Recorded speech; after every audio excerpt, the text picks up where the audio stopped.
AB Calculus Note Card 19, Position, Velocity, Speed. This is the 19th lesson in the series inspired by Stacy McMullen, formerly of the Dallas Independent School District, who developed this note card system. Position, velocity, speed.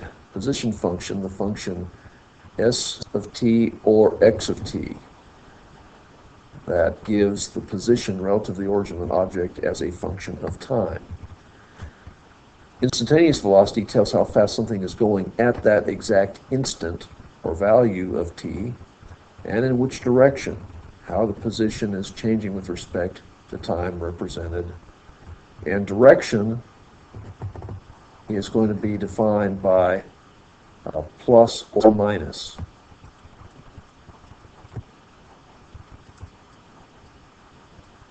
So the direction will be positive if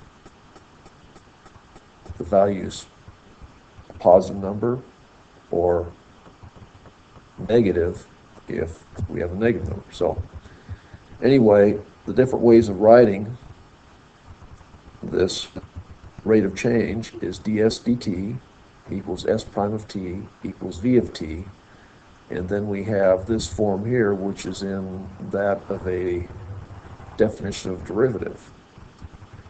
And lastly, speed tells how fast an object is going no matter which direction. So it measures the rate at which position changes. Speed is not the same as velocity, but is the absolute value of velocity.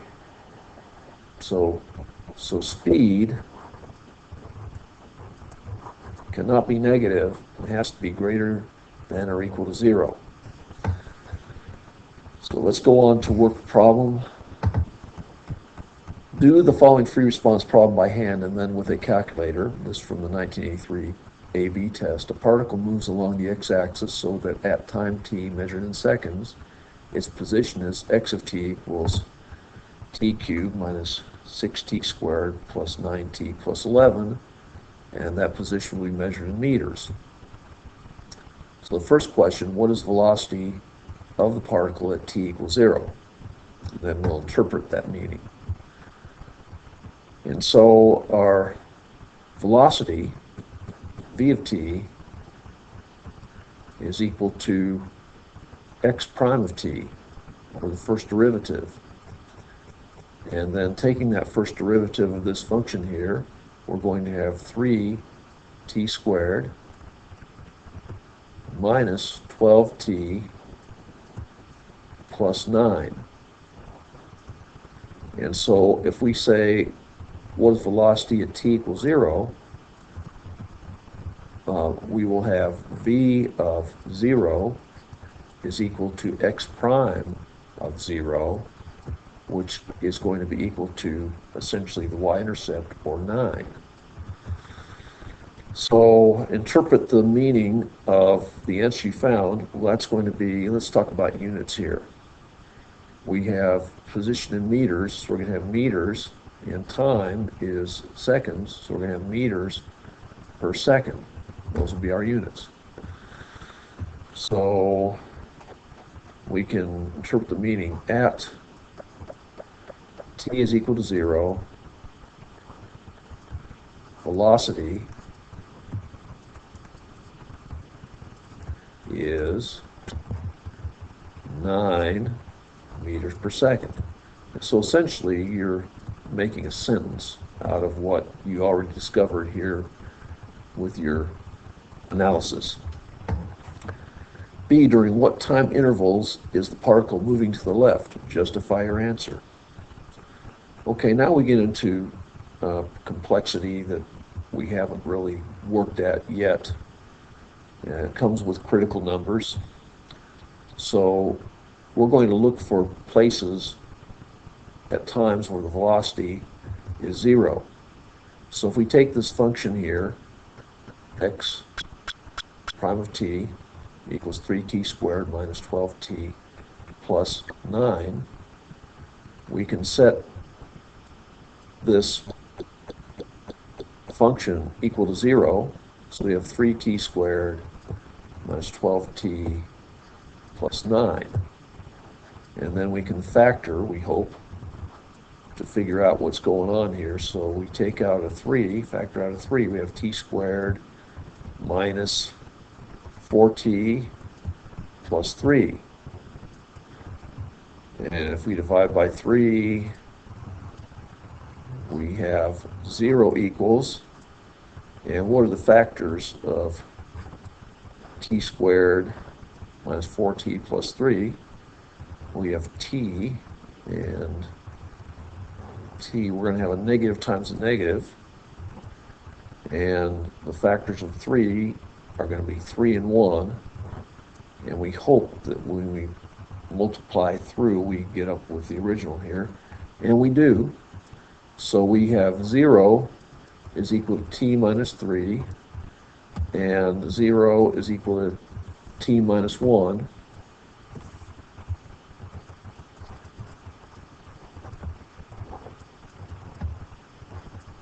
And how do we know that? Because of the zero factor property. Anything times 0 equals 0. So t equals 3, and t equals 1.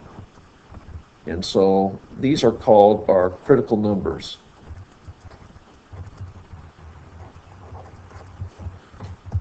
Okay. So now we're going to do a number line analysis. And you may be new to this. So we draw a line, and on the top of the line, we're going to put velocity, or I'm going to say x prime of t, which is the same as v of t, right? And that equals v of t. And in the denominator, down here below the line, we're going to put x of t, or the position. And the critical numbers we're going to put out here on the line. So we have 1 and 3. And so we're going to look at values here, and we can take our factored form here, and we'll put x prime of t. And we know that we're not going to have any changes inside of the intervals between the critical numbers. So you can take a number to the left of 1, which is going to be 0. And if we have 0, we will have a positive, a negative times a negative. So we will have positive. So that means we will be going to the right from 0 to 1. And the thing starts at 0 because that's time. Usually it doesn't say greater than or equal to 0, but that's the way it works. And then between 1 and 3, if you plug in 2, you're going to get a negative times a positive, or a negative. And then to the right of 3, we have positive times a positive. Say, during what time intervals is the particle moving to the left? Okay, so we say particle moves leftward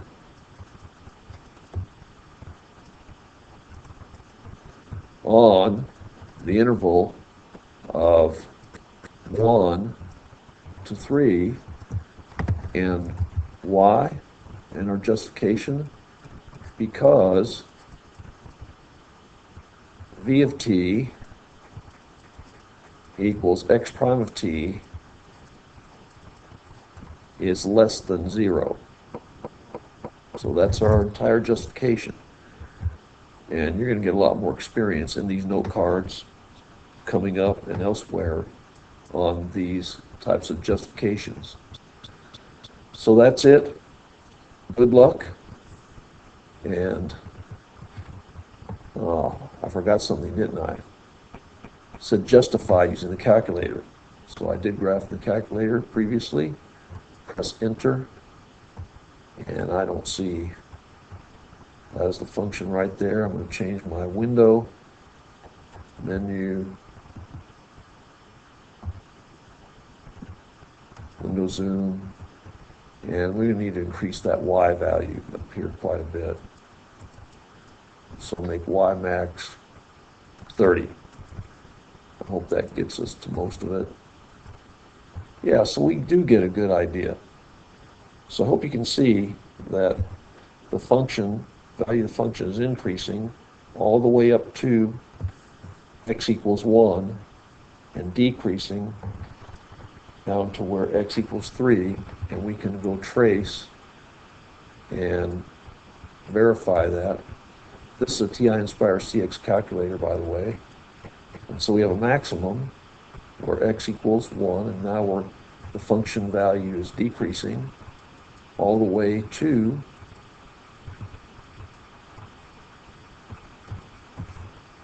x equals 3. Okay? So this is a verification of our analysis. Good luck, and thanks for viewing. Here we go.